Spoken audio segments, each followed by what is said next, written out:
En esta clase número 14 vamos a revisar las relaciones entre epistemología y didáctica de ciencias naturales, mayormente desde el punto de vista de la didáctica. En el título de la clase hablo de investigación didáctica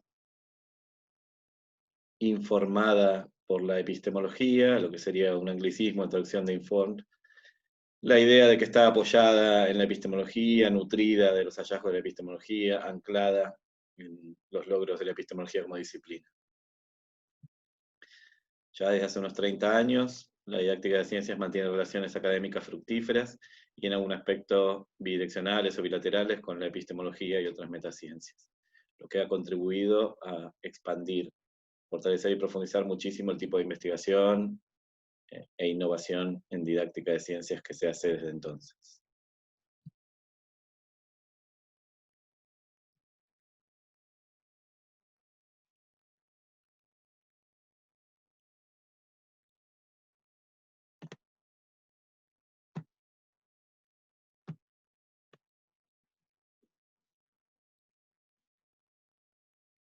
La investigación didáctica que se apoya en las metaciencias o se nutre de las metaciencias constituye un área de investigación reconocible dentro de la disciplina, que tiene un nombre en inglés, el acrónimo HPS, que después explicaré de dónde viene. En castellano esta línea o esta área de investigación grande se conoce como contribuciones de las metaciencias a la didáctica de ciencias naturales. Dentro de esta área paraguas grande, muy desarrollada y activa al día de hoy, tenemos una línea de investigación reconocible, probablemente la más activa y la que concita mayor interés dentro de esta área, que se conoce con el nombre de naturaleza de la ciencia y con el acrónimo inglés NOS por Nature Science. Tanto la investigación general teñida por las metaciencias como la investigación particular que tiene que ver con la naturaleza de la ciencia se hace con diferentes intersecciones con otros aspectos pedagógico-didácticos, lo que da diferentes énfasis en el tipo de investigación, más centrada en el currículo y la programación, en la evaluación inicial, media y final, o formativa y sumativa, en la formación inicial y continuada del profesor de ciencias, en los aprendizajes de diferentes poblaciones, en particular estudiantado en el sistema educativo formal de los distintos niveles, en temas como específicos como modelos y modelización, que tienen mucho de epistemológico, en el diseño de unidades didácticas, materiales y textos para la enseñanza de las ciencias y la enseñanza de esos aspectos metateóricos, metacientíficos, en la gran área paraguas del lenguaje en las clases de ciencias, hablar de escribir ciencias, y también otras áreas y líneas y perspectivas de trabajo desde el inicio de la didáctica han tenido relaciones con las metaciencias, en particular con la epistemología, y por tanto se puede hablar de ellas como epistemológicamente fundamentadas. En este sentido, aquí valdría la mención breve al área de investigación sobre ideas previas o concepciones alternativas y cambio conceptual, que desde siempre tuvo mucho pie en la epistemología de la nueva filosofía de la ciencia de los años 50 y 60, y tomó modelos de cambio científico, modelos diacrónicos de evolución de la ciencia, para justificar por analogía sus ideas acerca de la transformación conceptual, intelectual, de conocimiento en el estudiantado. El hecho de que esta área de trabajo HPS esté tan desarrollada el día de hoy, sea prioritaria, central, sumamente nodal en la didáctica de ciencias naturales, se manifiesta en la existencia de interfaces de trabajo muy ricas entre el campo de didáctica de las ciencias y el campo de las metaciencias, en particular la epistemología. Se podría decir, de hecho, que es casi de lo poco que aún sigue siendo auténticamente interdisciplinario en la investigación didáctica de las ciencias, dado que para esta área de trabajo no solo participamos quienes investigamos en didáctica de las ciencias naturales, sino también personajes de otros campos académicos, además de profesorado y educadores y formadores, como en toda la investigación didáctica en general. Aparecen también epistemólogos, filósofos, historiadores, psicólogos, pedagogos, científicos cognitivos, científicos naturales en actividad, personas que laboran en el campo de las ciencias naturales, física, química, biología, geología, etc. Y gente del campo de la decisión política, técnicos, asesores, legisladores. Estas interfaces de trabajo fructíferas entre distintos profesionales de distintas áreas que tienen que ver con la integración de lo metateórico, lo metadiscursivo, lo metacientífico en el campo de la educación científica, se cristaliza se aterriza, se realiza en secciones dedicadas al tema, en los grandes congresos de didáctica de ciencias naturales del mundo, en foros dedicados a este tema a nivel internacional y regional, en una multitud de publicaciones, ahora muy densa y rica y explosionada, prácticamente ilegible para un lego recién introducido en el campo debido a la extensión, profundidad y sofisticación de estas lecturas, en el establecimiento de redes de colaboración a nivel internacional, regional y nacional sobre estas temáticas, y en la existencia de proyectos de investigación e innovación de mayor o menor alcance, mayor o menor escala, sobre estas temáticas de la enseñanza de las ciencias fundamentada epistemológicamente. Esta área de investigación HPS, el nombre entonces proviene del inglés History and Philosophy of Science for Science Teaching and Science Teaching, filosofía de la ciencia e historia de la ciencia, o epistemología e historia de la ciencia, para la educación científica o en la educación científica. Tiene un colegio profesional, un grupo internacional IHPST, ese es el grupo internacional de epistemología e historia de la ciencia para la enseñanza de las ciencias, ya muy asentado al día de hoy, con muchísima personalidad y varios centenares de miembros activos en todo el planeta, con especial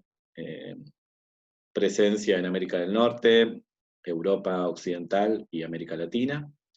Este colegio profesional, este grupo internacional académico, ya tiene unas normas de funcionamiento, un estatuto, una personalidad jurídica. Aparecen ahí entonces el nombre de Michael Matthews, profesor australiano que fundara el grupo a finales de los años 80, y de Pierre Boulos, Andrea Guerra y Fanny Seroglu, los presidentes pasado, presente y futuro del grupo. Eso es muy común, tener las 3 presidencias simultáneas en estas asociaciones académicas para la transición en la dirección del grupo. Pierre Boulos es de Canadá, Andrea Guerra de Brasil y Fanny Seroglu de Grecia. Ahí aparece también ihpct.net, la página web del grupo internacional. Parte de esa página es de acceso libre y otras partes hay que estar registrado, hay que ser socio o asociado del grupo internacional, lo que significa trabajar en esos temas y pagar una módica cuota anual. En la columna más larga, la tercera columna, aparecen una serie de ciudades con sus años, corresponden a los grandes congresos internacionales del grupo y a los congresos regionales latinoamericanos intercalados. En los años impares, los congresos internacionales del grupo, a nivel de escala mundial o planetaria; en los años pares, los que corresponden al regional de América Latina, conocido como IHPST-LA. Yo lo tomé desde el 2009, aunque la historia del grupo y sus congresos va mucho más atrás, porque es a partir de 2010 que se comienzan a celebrar congresos en nuestra región, aparece la franquicia IHPST-LA. El de 2009 fue en Notre Dame, Indiana, Estados Unidos; el de 2011 en Salónica, Grecia; el de 2013 en Pittsburgh,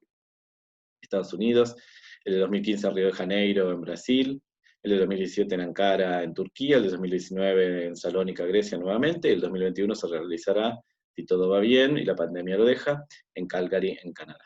Entre medio, como ven, hay intercaladas las relaciones regionales: la primera en Maresias, Estado de San Pablo, Brasil, en 2010; la segunda en Mendoza, Argentina, 2012; la tercera en Santiago de Chile, 2014; en 2016 se salteó; en 2018 se hizo en Santo André, en Brasil de nuevo, y en 2020 había planeado para fin de año una posibilidad de hacerlo en Cartagena de Indias, en Colombia, que está puesta en duda por la cuestión de la pandemia de COVID. En la última columna aparece finalmente el nombre de la revista, Science and Education, editada por la Springer, una editorial europea de muchísimo prestigio, muchísima seriedad científica, un gran grupo de casas de publicación en Europa. Esta revista es la de mayor importancia, calidad e impacto en el área de las relaciones entre epistemología y didáctica de las ciencias naturales. Lleva ya varias décadas de aparición, de edición, y es una referencia para quienes trabajamos en el campo de las contribuciones metacientíficas a la didáctica de la ciencia. También aparece, por último, abajo a la derecha, el Handbook de Epistemología e Historia de la Ciencia para la Enseñanza. Aquí una foto de la tapa de ese Handbook. Es un libro editado en 2014, también por la Springer, editado por el profesor Matthews, al que ya mencioné, profesor australiano, especialista en relaciones entre epistemología y didáctica. Pretende ser un estado del arte, un estado de la cuestión, una foto fija del conocimiento en el área HPS hacia mediados de esta década del 2010. Es una obra monumental de 3 volúmenes, 70 capítulos, más de 100 autores de más de 30 países, que cubre un montón de temáticas, áreas, líneas y focos de investigación de este estilo, de investigación didáctica informada por la epistemología y otras metaciencias. En las relaciones entre epistemología y didáctica de ciencias naturales, podríamos decir, es mi hipótesis de trabajo, que se pueden distinguir 3 etapas. La primera, para caracterizarla, uso una frase del profesor Richard Dushel, profesor estadounidense de didáctica de las ciencias naturales, la del desarrollo mutuamente excluyente. Se refiere a un desarrollo mutuamente excluyente entre didáctica de las ciencias naturales y epistemología, 2 disciplinas que parecían estar muy alejadas entre sí, con poco contacto académico y por tanto con la didáctica muy empobrecida por una mala referencia epistemológica, un mal basamento o fundamento epistemológico. Este desarrollo mutuamente excluyente existe desde que hay estudios de algún tipo sobre la calidad de educación científica a fines del siglo XIX, pero sobre todo al inicio formalizado y profesional de nuestra disciplina, la didáctica de las ciencias, a partir de la década del 70. Más o menos cubre los primeros 15, 20 años de la disciplina, del 70 al 85 o 90. Las relaciones entre epistemología y didáctica son tenues y diluidas, muy limitadas, muy simplificadas, y por tanto hay un vacío, una carencia, una flojez epistemológica en la fundamentación epistemológica de la renovación de la educación científica. A partir del año 85-90 aparece una aproximación, esta frase es de Michael Matthews, que es llamada aproximación actual a fines de los años 80, ya de actual no tiene nada, que se corresponde, por supuesto, con estos grandes cambios curriculares que hay en esa misma época, segunda mitad de los años 80, que apuntan a la nueva ciudadanía, un nuevo perfil formativo, una nueva calidad de educación científica para todos y todas, que tiene mucho de formación metacientífica, tiene mucho la necesidad de aprender a pensar sobre las ciencias con el auxilio del pensamiento metateórico. Más recientemente, yo postulo la existencia de una nueva etapa de relaciones, más amplias, mejor fundamentadas, más sutiles, más traídas hacia la contemporaneidad de la epistemología, más enfocadas en algunos constructos específicos y con más debate sobre el componente epistemológico en el currículo, en la formación docente y en la enseñanza de las ciencias en las aulas. La primera etapa, la lectura que hacíamos los didactas de las ciencias, educadores en ciencias, formados de profesorado y enseñantes en las aulas, de la epistemología era bastante simplista, simplificada, era una disciplina para nosotros alejada,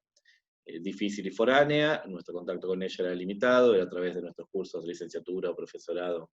en ciencias, y por tanto la visión que circulaba en nuestra disciplina sobre el quehacer epistemológico, sus logros y sus productos, era sobresimplificada. Primero, una creencia en que la nueva filosofía de la ciencia era nueva, tal cual trabajamos en clase varias veces, este rótulo engañoso que se puso en los años 70 para hablar de esta emergente forma y estilo de hacer epistemología de los años 50 y 60. Entonces aparece esta metonimia, este mal uso de la idea de nueva filosofía de las ciencias, pensándose que efectivamente esta era muy nueva, era la última, cuando habían emergido cosas más interesantes en el panorama epistemológico, académico o erudito. Por tanto, nuestra comprensión empobrecida parecía que el fin de la epistemología erudita, lo más nuevo, lo más potente, eran las lecturas que se estaban haciendo sobre Kuhn y el historicismo, el contextualismo, tirando a relativistas y racionalistas. A su vez, a pesar de que se conocían estas lecturas y se las usaba un poco en didáctica de las ciencias, se lo hacía con referencias genéricas y abusivas, citando a bulto o en bloque las obras de estos autores, con poca sutileza y con poca mención de los constructos y conceptos específicos, sino más bien como las grandes ideas, la música general de las revoluciones científicas o de la carga teórica de los demás. También un señalamiento sostenido, simplificador y abusivo, poniendo a los positivistas lógicos del Círculo de Viena como los malos de la película, como los creadores de una epistemología rancia, facha, anticuada, dogmática, incompatible con una buena enseñanza de las ciencias, y fundamentando la enseñanza de las ciencias tradicional, magisterial, apodíctica y dogmática de fines del siglo XIX. Esta visión empobrecedora de los logros del positivismo lógico, y es más de su ideología y su filiación política, se arrastró mucho tiempo en esta disciplina y solo fue revisada a partir de los años 90. La historia de la ciencia, además, que va a ser como un recurso auxiliar para dar profundidad metateórica o metacientífica la enseñanza de las ciencias aparece sumamente maquetada. Se cuentan historias agioprosopográficas, sumamente simplistas, llenas de héroes y tumbas, con poca sutileza, poca complejidad y poco aterrizamiento o poco recurso al material de la nueva historia de la ciencia académica a partir de los años 60. En general, en la didáctica de ciencias naturales, por tanto, circulaban para esas épocas, años 70 y 80, reconstrucciones metateóricas muy simplistas, muy simplificadas, muy romantizadas, muy maquetadas, muy 2D, de el saber, el conocimiento científico, las formas de generarlo y validarlo, y otros asuntos o topo epistemológicos que fuimos revisando en este curso. Además, por cierto, había poquísimo interés en lo que después se llamaría naturaleza de la ciencia, poco interés en conocer las concepciones obstaculizadoras en diferentes poblaciones, socialmente instaladas sobre ciencia y sobre científico, que de alguna forma funcionaban a modo de ideas previas o concepciones alternativas en torno a lo metateórico o lo epistemológico, y que además constituían un tipo de saber de segundo orden, una caracterización de la ciencia y de su naturaleza absolutamente insuficiente, distorsiva y deformada, y además muy alejada de las finalidades proclamadas por el currículo de ciencias. Volvemos entonces al PES para caracterizar brevemente esta primera etapa de relaciones entre didáctica de las ciencias naturales y epistemología. Básicamente, lo que siempre cuento, la forma que lo señalo es así: tachando todo el centro del PES, positivismo lógico y concepción helada, probablemente también racionalismo crítico y algo de filosofía neoanalítica, de vuelta a la analiticidad, considerando de manera simplista que estas escuelas son las culpables de la enseñanza de la ciencia tradicional y que tienen modelos demasiado dogmáticos, simplificadores, positivistas y cientificistas, como para merecer un espacio en el repensamiento, en el rediseño de la enseñanza de las ciencias en las aulas de los distintos niveles educativos. Por otro lado, se elige la nueva filosofía de la ciencia, mucho de la historicista y algo de la no historicista, más internalista, de crítica interna, como el contenido metateórico, epistemológico preferido para la didáctica de las ciencias, el más adecuado para hacer una fundamentación epistemológica del saber enseñar y de los procesos de innovación, de renovación, de mejora de la enseñanza de las ciencias en las aulas. Sin dudar que efectivamente, poner en duda que efectivamente la nueva filosofía de la ciencia es muy valiosa y muy rica y muy novedosa respecto de la ortodoxia o el tronco principal, el centro del PES, para pensar las aulas de ciencia. Mucho profesorado aún no ha generado ideas en esta línea. Efectivamente, solo fijar la lupa, el ojo, el foco en esta escuela empobrece y recorta la diversidad epistemológica del siglo XX y por tanto limita fuertemente el tipo de recursos metateóricos que podemos usar en una caracterización rica de qué es la ciencia y con qué se come, que sería necesaria para una mejor enseñanza de las ciencias a la luz de las finalidades proclamadas a fines del siglo XX, a principios del siglo XXI. El panorama se completa a su vez con estos dos signos de interrogación, que podría haber puesto más, en algunas partes del PES completamente desconocidas para los didactas. Recordemos que ahora estamos hablando de años 90, 95, como máximo. La distancia histórica con estas escuelas era muy poca, poco se conocía, los manuales de formación epistemológica universitarios casi no traían nada de esto, apenas habíamos tomado algunos cursos sobre estas escuelas tan novedosas y eran todavía extremadamente extrañas y extremadamente difíciles para quienes nos movíamos en el campo de la didáctica de las ciencias, por tanto casi no eran revisadas ni incorporadas a nuestra disciplina. Así también se podría hablar del semanticismo más temprano y de buena parte de la filosofía neoanalítica más sofisticada, también algún aspecto del racionalismo crítico del estilo francés o alemán, distinto de Popper, que era más conocido y más utilizado. ¿Cómo es que se pasa entonces a la segunda etapa de relaciones? Yo llamo esto efecto Abimbola-Bunigi, o Abimbola y Bunigi son dos autores africanos del campo de la educación científica, de didáctica de ciencias naturales, que en la oleada del cambio curricular de los años 80 y de la gran transformación de la didáctica de las ciencias hacia una mejor fundamentación epistemológica, escriben sendos papers, fueron influyentes en su época, sobre la existencia de una nueva filosofía de la ciencia muy rica que nos estamos perdiendo de la didáctica, y la posibilidad de fundamentar desde ahí algunas cuestiones del constructivismo didáctico, de las nuevas metodologías de la enseñanza de la ciencia, más activas y más centradas en el estudiante,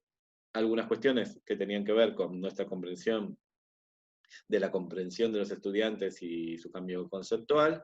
y también en la posibilidad de enriquecer el currículo con una mirada metateórica. Así como Bimbola y Gunidi escribieron eso, hubo otros autores muy famosos como Hodgson, Matthews, Dussel,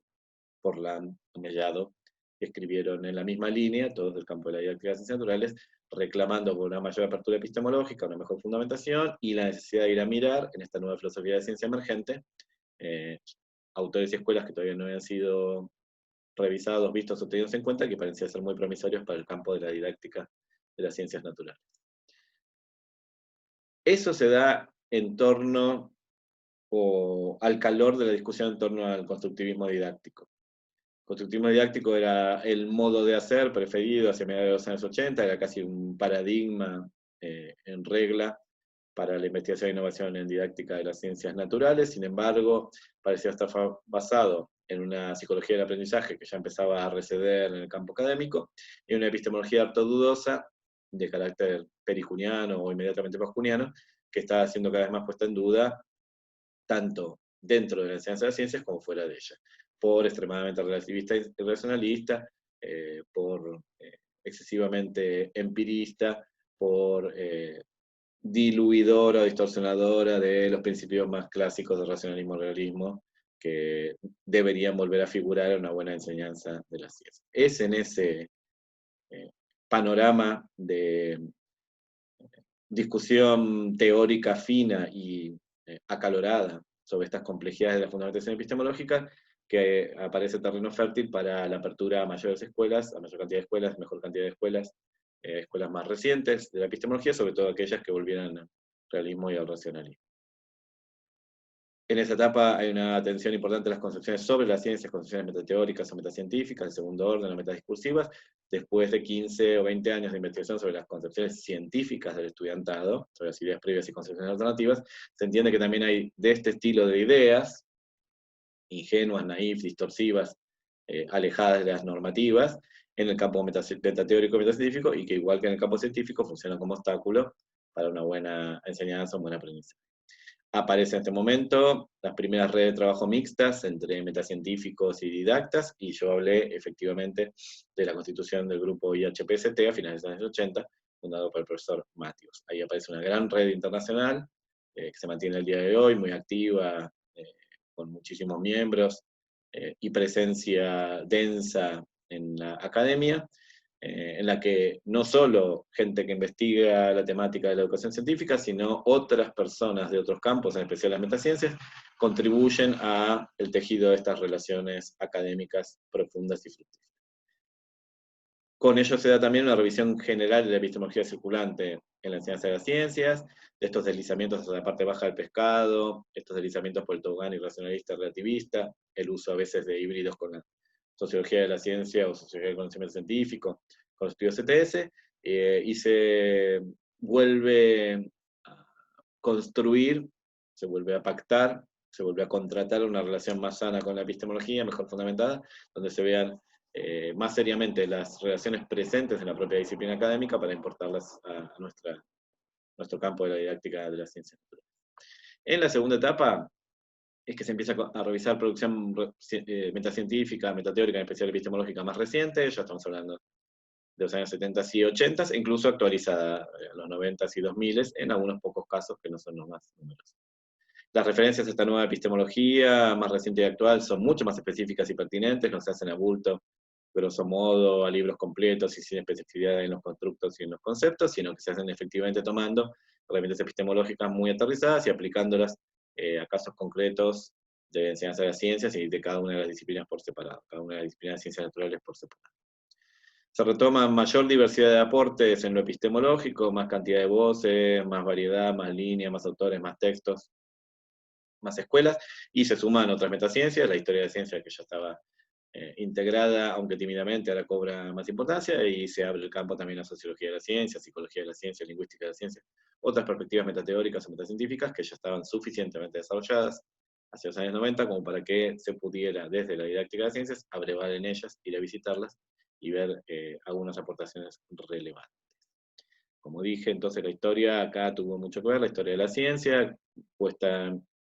en valor con muchísima más personalidad que lo que venía haciendo en las décadas anteriores y en mucha mejor relación, una relación mucho más fructífera y compleja con lo epistemológico para ser tomado desde la didáctica. En general, entonces, circulan entre los didactas, investigadores en didáctica de las ciencias naturales, comprensiones más robustas, más correctas, más holistas, más fundamentadas, más sutiles, mejor informadas y apoyadas en literatura de lo que es la epistemología del último cuarto del siglo XX, y hay mayor vigilancia epistemológica sobre los autores que se toman, los textos a los que nos referimos, las ideas que circulan, que no aparezcan hibridadas o banalizadas al transponerse, al ingresarse al campo de la didáctica. A diferencia con la etapa anterior, como marqué, aquí aparece un interés muy marcado por la naturaleza de la ciencia, aparece como un tema súper relevante de la investigación que despega, explosiona y se pasa a ser unos temas trending topic, de los más candentes y demandados y desarrollados y financiados en la didáctica de ciencias naturales de la última década del siglo XX. La tercera etapa probablemente es muy reciente, es muy incipiente, todavía sin estabilizarse, y entonces es más una postulación hipotética de mi parte y de algunos otros autores, que una constatación ya bien fundamentada. Parece que los grandes giros de los últimos 30 años del siglo XX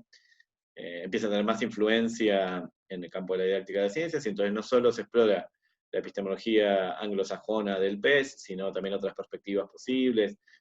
más lingüísticas, más historicistas, más socioculturales, más de género, más de las relaciones de ciencias, tecnología y sociedad, y los science studies, o en interfaz entre epistemología con lógica, con teoría argumentativa, con ciencia cognitiva, inteligencia artificial, y un largo etcétera. En este sentido, aparecen más fuertemente las contribuciones, las disciplinas que están a los dos bordes del PES, abajo con la sociología, la antropología, disciplinas que estudian lo social, lo comunitario, los valores y el juicio, y en la parte de arriba con la ciencia cognitiva, la lógica, la teoría argumentativa, la lingüística, que investigan más los procesos inferenciales y discursivos de la ciencia y acercan la práctica científica a otras actividades humanas. También, y muy recientemente, aparece por parte de algunos didactas de las ciencias cierto descreimiento en la consistencia del mapa tradicional, el pescado tal cual lo vimos en clase, como fundamento epistemológico para una ciencia de ciencias que sea emancipadora y crítica. Algunos argumentan que la epistemología, aunque sofisticada al día de hoy y desarrollada con mucha profundidad, todavía no se despega suficiente esta imagen cientificista y romantizada, y que por tanto en un campo que se pretende más crítico y más emancipador, como sería la educación científica tendiente a la ciudadanía, al empoderamiento, no se alcanzaría con esta epistemología más tradicional, más apegada a la ciencia como actividad humana. Necesitaríamos entonces de visiones más despegadas, más críticas, más que pongan en duda el status quo científico. Entonces aparece la apertura a visiones más iconoclastas y anticientíficas, con mayor o menor peligro de que desbaraten el marco teórico central de la didáctica de las ciencias naturales. También toma fuerza la idea de que desde la propia didáctica de ciencias naturales, con buen fundamento epistemológico, se pueden crear constructos, ideas, marcos, materiales, textos, perspectivas, más propiamente didácticos, que sean de lo epistemológico didáctico, que sean de la respuesta a la pregunta de qué es la ciencia, sigue siendo epistemológica, pero creadas por didactas y para la educación científica, sin desrespetar ni sobresimplificar la producción epistemológica, pero con un fuerte sesgo, tinte, carácter o matiz didáctico. Entonces aparecería algo así como una epistemología en la didáctica, en diálogo fructífero con la epistemología académica o erudita, pero marcando cierta autonomía en las respuestas posibles desde el campo didáctico a las preguntas clásicas de la epistemología. Y por último, esta tercera etapa que señalo aquí, hay muchísimo interés en las visiones semanticistas en general, y en particular en la concepción semántica de las teorías científicas, en el triunvirato famoso de Guire van Fredsensapp, que es muy citado, sobre todo en la década del 90 y del 2000, las dos décadas anteriores a la nuestra. Muchísima producción en torno a estos autores, estas ideas, esta escuela, esta perspectiva, este estilo epistemológico. Se lo encontró sumamente fructífero y sugerente para la investigación y la innovación didáctica. Se trabajó sobre él ampliamente y hay muchísima referencia y recurrencia a este tipo de formulaciones y autores. ¿Qué pasa con esta línea de investigación dentro del campo grande HPS, de contribuciones de epistemología, historia de la ciencia y la didáctica de las ciencias naturales, con la línea que llamamos naturaleza de la ciencia, o NOS, Nature Science, por sus siglas en inglés? A pesar de que se ha tratado de utilizar siglas en castellano como NDC, realmente no han cuajado, y el acrónimo NOS, incluso pronunciado así, sin separar las letras, es el que domina en el campo para referirse a la naturaleza de la ciencia. Esta línea de investigación se desarrolla ya con las relaciones entre didáctica de ciencias y epistemología mucho más fortalecidas, en plena segunda época, cuando se ha recontratado la relación entre epistemología y didáctica, cuando algunos didactas de las ciencias habíamos salido a estudiar epistemología fuertemente para poder nutrirnos de ese campo con más seriedad y fundamento, sin desrespetarlo ni desdibujarlo. Entonces, el terreno está abonado ya para hacer un tipo de investigación sobre el componente metateórico del currículo, sobre la necesidad de una enseñanza que sea a la vez metateórica, que tenga fundamentación sólida en la producción académica de la epistemología, en los buenos modelos sobre qué es la ciencia y con qué se come. La naturaleza de la ciencia en su inicio es una línea de trabajo claramente anglosajona. Tiene que ver más con la Science Education, que es la concepción de didáctica de las ciencias que tienen en el mundo anglosajón, más cercana a la teoría del currículo, a la innovación educativa, que con la didáctica de las ciencias, que es la versión europea y latinoamericana, que es más cercana a la formación de profesorado y el trabajo con el contenido duro. Además, dentro de ser del panorama anglosajón y vinculada al tipo de investigación e innovación que se hace en Science Education, tiene un fuerte sabor estadounidense debido a que primero se genera ahí con las reformas curriculares propias de los Estados Unidos, que son paralelas pero un poco diferentes a las que se estaban dando en Europa Occidental y en algunos países privilegiados de América Latina, que se habían puesto a tono y en las cuales circulan estas ideas tempranamente. Entre ellos incluimos a la Argentina, que en la reforma curricular de los años 90 ya tenía estos ingredientes incluidos de manera muy progresiva y avanzada, interesante. La naturaleza de la ciencia parece motivada por este famoso cambio de mandato social o perfil formativo, el tipo de educación científica de fines de los años 80 que ya mencioné. Entonces, se postula la necesidad de una enseñanza de ciencias que enseñe de ciencias y sobre las ciencias. A su vez, y por último, y para resumir, y ya vamos a desarrollarlo en un momento, esta línea de trabajo muy explosionada, muy activa, con muchísima producción, con gran cantidad de lectura, de literatura aportada a los resultados, atravesaron un periodo de crisis, de amesentamiento y reconstrucción profunda, donde aparecen y emergen algunos autores de la periferia que intentan revisar el programa tradicional, el núcleo duro del programa, el paradigma tal cual era, introducir cambios y modificaciones y sucesivas reconducciones. En su concepción más tradicional, el objeto de investigación de la naturaleza de la ciencia son las imágenes de ciencia y de científico, o sea, el equivalente a las concepciones alternativas o ideas previas, pero ahora subido al nivel metacientífico, metateórico, metadiscursivo. Así como para física, química, biología, astronomía, oceanografía, etc., los chicos y chicas traen a las aulas imágenes, ideas, concepciones, conceptos, modelos, teorías erradas, distorsivas, naif, folk, implícitas, como las queramos llamar. En el caso de la mirada metateórica, de sus concepciones de qué es la ciencia y con qué se come, y cómo son las personas que la llevan adelante, cuáles son las relaciones entre ciencia y sociedad, cuál es la evolución temporal de las ciencias, cuáles son las metodologías propias de la ciencia, sus rangos de validez, también los chicos y chicas no vienen en vacío, sino con ideas fuertemente aceptadas por ellos, difíciles de cambiar, transversales y compartidas, con grado de universalidad muy alto, y por supuesto correspondientes con el imaginario social muy extendido.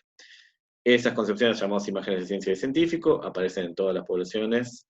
han sido investigadas ampliamente. Entonces la idea es mirarlas en diversos públicos o audiencias y también tender a transformarlas, entendiendo que no son adecuadas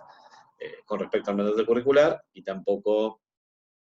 se condicen o sintonizan con los hallazgos recientes de la epistemología y la historia de la ciencia. Se investigaron, por tanto, de los años 80 tardíos o 90 tempranos, imágenes de ciencia y científico en el estudiantado, de todos los niveles educativos. Se empezó fuertemente con secundaria básica, primaria y secundaria superior. y después se amplió al nivel inicial, a niños muy pequeños, al nivel superior universitario, a la universidad y al público general. Aparecen imágenes, investigación sobre imágenes de ciencia y de científicos en el profesorado de ciencias naturales para todos los niveles educativos, profesorado en formación y en actividad, imágenes de ciencia en otras poblaciones, como público general, científicos y científicas, médicos, tecnólogos, decisores, etc.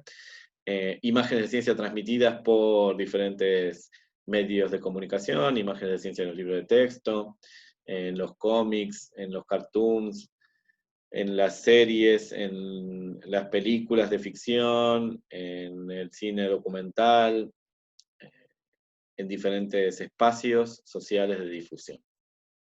Aparece también la idea de estas imágenes de ciencia y científico, tal cual se expresa en el currículo, en la enseñanza y la evaluación, en todos los eslabones de la cadena, del espacio de enseñanza y aprendizaje. Aparece investigación sobre diseño, puesta en marcha, evaluación de secuencias, unidades, proyectos de naturaleza de la ciencia, junto con investigación, por tanto, también sobre materiales, textos y otros auxilios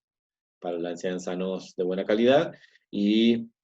investigación sobre una formación inicial y continua de profesorado de buena calidad, una formación epistemológica de profesorado que los habilite a profesores y profesoras a enseñar la naturaleza de la ciencia en sus aulas. La naturaleza de la ciencia clásica, y aquí la frase es ambigua a propósito, porque estamos refiriéndonos tanto a la naturaleza de la ciencia que se va a enseñar en el currículo, como a la investigación sobre la naturaleza de la ciencia en la didáctica de ciencias naturales, se apoya, se fundamenta de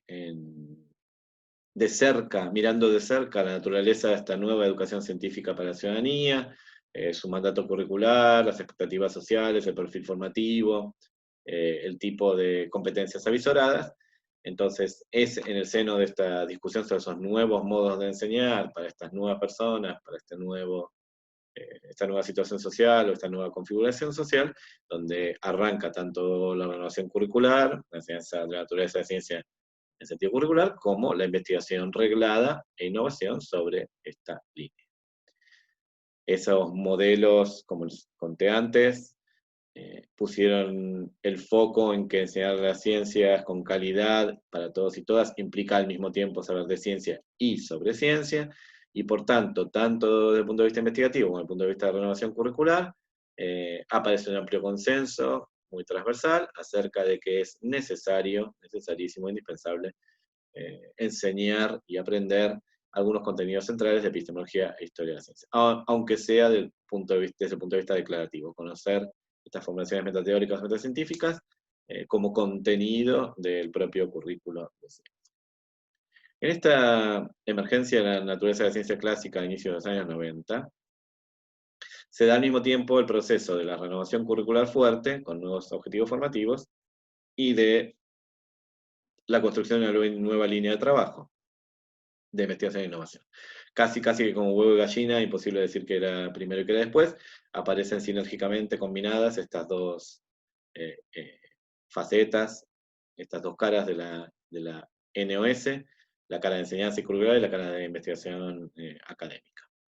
El modelo que enseguida toma más predicamento y sigue estabilizado y hegemónico al día de hoy es el de la enseñanza explícita y reflexiva de la naturaleza de la ciencia, es decir, enseñar explícitamente contenidos metateóricos, metacientíficos y en particular epistemológicos en las clases de ciencias naturales, de manera explícita, presentándolos tal cual ellos son, como con carácter metateórico,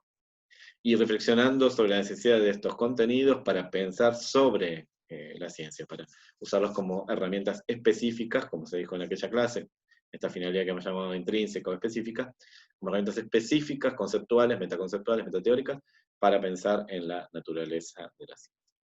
La propuesta que podemos llamar consensual o consensuada es una propuesta de enseñanza de la naturaleza de la ciencia y por tanto también de investigación e innovación, basada en tenets o principios, en grandes ideas epistemológicas clave, que provienen probablemente de una transposición sobresimplificadora del corpus de la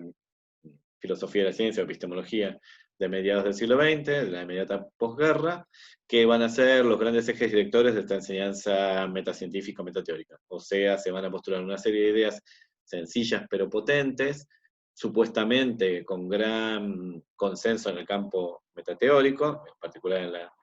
comunidad epistemológica, que van a servir a estudiantes y profesores a pensar con rigor y criticidad sobre la naturaleza de la ciencia. Esta idea de que esta es la propuesta consensual tiene que ver un poco con que está muy extendida en la comunidad, y por tanto alcanza un gran consenso entre los académicos y especialistas en didáctica de la ciencia, y también tiene que ver con que se supone que se basa en consensos entre epistemólogos y otras comunidades académicas sobre qué es lo mejor para enseñar. Dentro de esta visión consensual, hegemónica, ortodoxa, status quo, muy extendida actualmente y casi que hegemónica y monolítica por un par de décadas, destaca el programa del profesor Norman Lederman en Estados Unidos, uno de los pioneros en este campo de naturaleza de la ciencia, más prolíficos autores, con más reflexión y trabajo sostenido, coherente y de calidad sobre este tema. Esta versión de la naturaleza de la ciencia explícita y reflexiva, a la que asociamos a la figura de Lederman y sus colegas, se constituye prácticamente en la fuente a la que recurre el grueso de los didactas y educadores en ciencias para el saber enseñar clásico, canónico de naturaleza de la ciencia.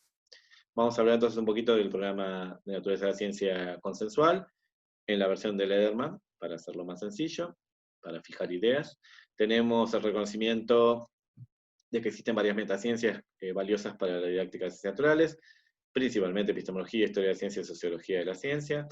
Estos autores van a agrupar estas tres disciplinas en el gran hiperónimo, en esta bolsa,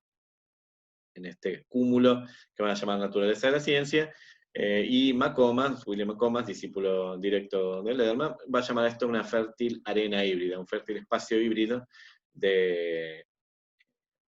interrelación entre estas tres disciplinas, en donde no hace falta trazar líneas de demarcación muy fuertes, sino explotar las relaciones conceptuales establecibles entre ellas, la trabazón interesante conceptual que hay entre ellas, que es más que sugerente para la educación científica. A pesar de que se proclama esta idea de la fértil arena híbrida, realmente después la propuesta curricular, la propuesta de enseñanza, la propuesta de contenido es fuertemente epistemológica, y la historia de la ciencia, la sociología de la ciencia, ocupan lugares mucho más subsidiarios en la propuesta del profesor Lederman y en general en la enseñanza explícita y reflexiva de la naturaleza de la ciencia.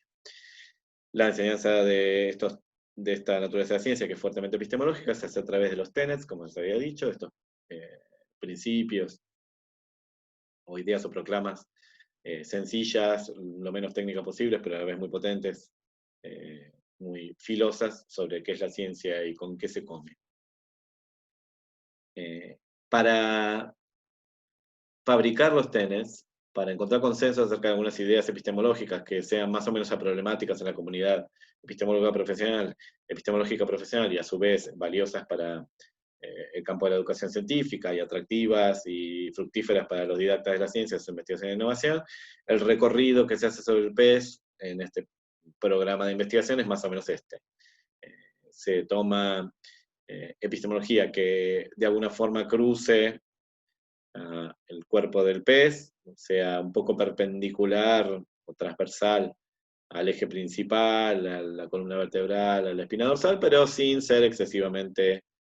modernosa, ni renovadora, ni iconoclasta. Entonces, básicamente, mucho de lo que se toma es racionalismo crítico, concepción heredada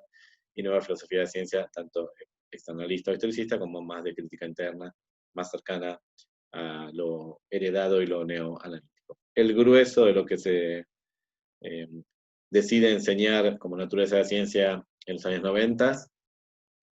y el grueso de lo que se va a usar como fundamentación de los tenets en sus diversas versiones, en el mundo anglosajón y después en el resto del mundo, es este tipo de epistemologías atravesadas por esta línea azul, esta flecha azul. A su vez, un elemento más del programa clásico de enseñanza explícita y reflexiva es una homología muy grande entre la naturaleza de la ciencia que vamos a enseñar a los estudiantes y a los que vamos a enseñar a los profesores. Prácticamente se entiende que el profesorado tiene que ser formado más o menos en la misma naturaleza de la ciencia, con el mismo estilo, con el mismo fundamento epistemológico, en el mismo espacio de autores, escuelas e ideas, solamente que obviamente con mayor profundidad, sutileza, rigor y formalismo, el que vamos a aplicar a los estudiantes. Pero básicamente aparecen estas la superposición de estas dos figuritas que son la misma, dos planos de acción similares en torno a los tenets y su fundamentación. Para fijar ideas también les presento una actividad clásica de los años 90 del programa Ledermaniano, diseñada por Lederman y McComas, se llama Huellas Tramposas, Tricky Tracks en inglés. Es una actividad para uno de los tenets clásicos, de los listados clásicos de enseñanza de la naturaleza de la ciencia explícita y reflexiva. La idea es diferenciar entre observaciones e inferencias, cosa que a veces cuesta desde el sentido común en la vida cotidiana en el lenguaje natural, mostrar qué es lo efectivamente observado como dato duro, como hecho del mundo, y qué es lo que está inferido, reconstruido, modelizado, cargado de teoría. Se usa una serie de diapositivas o filminas, en la versión original realmente eran acetatos, filminas o diapositivas en el peor sentido del término. Mucho después, 3 décadas después, tenemos incluso versiones de animación computada. La idea es seguir la pista a unas marcas oscuras en un papel blanco, como las que ven a la izquierda, que en principio son solo manchas de tinta, huellas de tinta sobre un papel, pero que uno infiere que son los pasitos de algún tipo de animal, dos animales que se encuentran y algo sucede en el camino.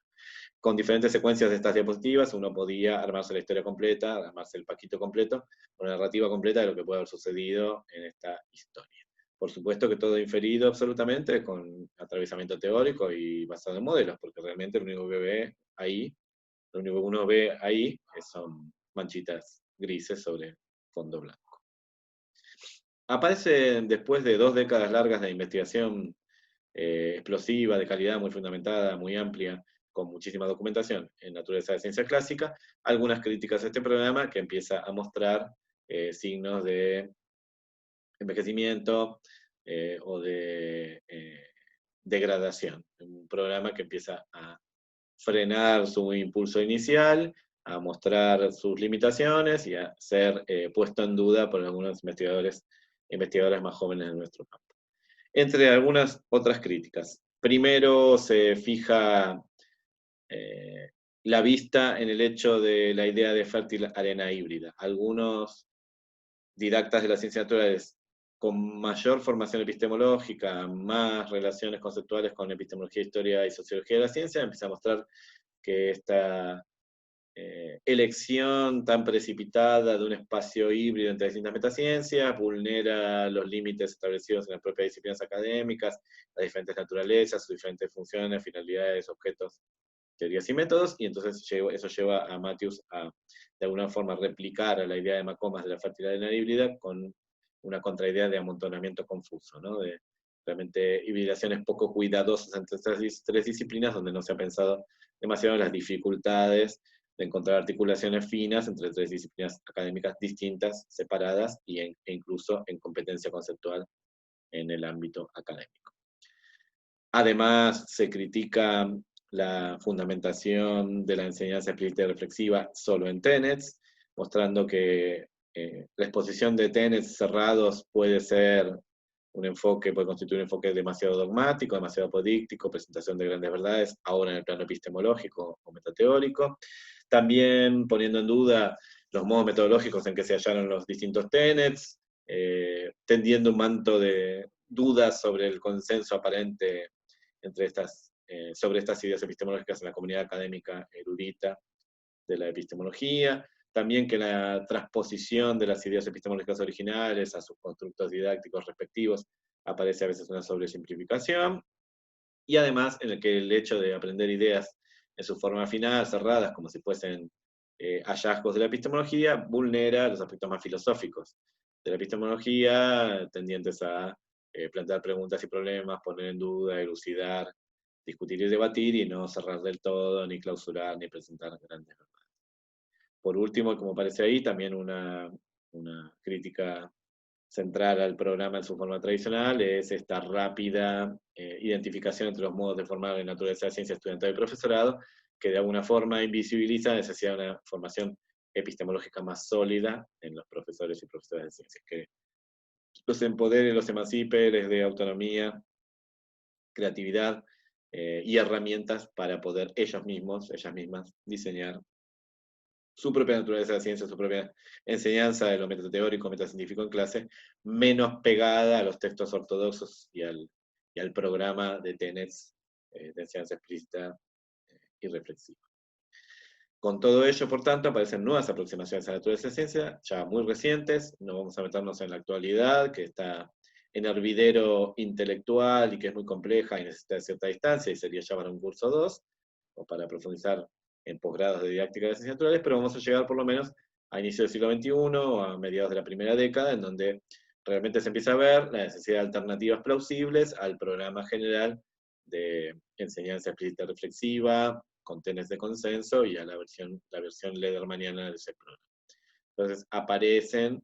ya desde temprano, e incluso desde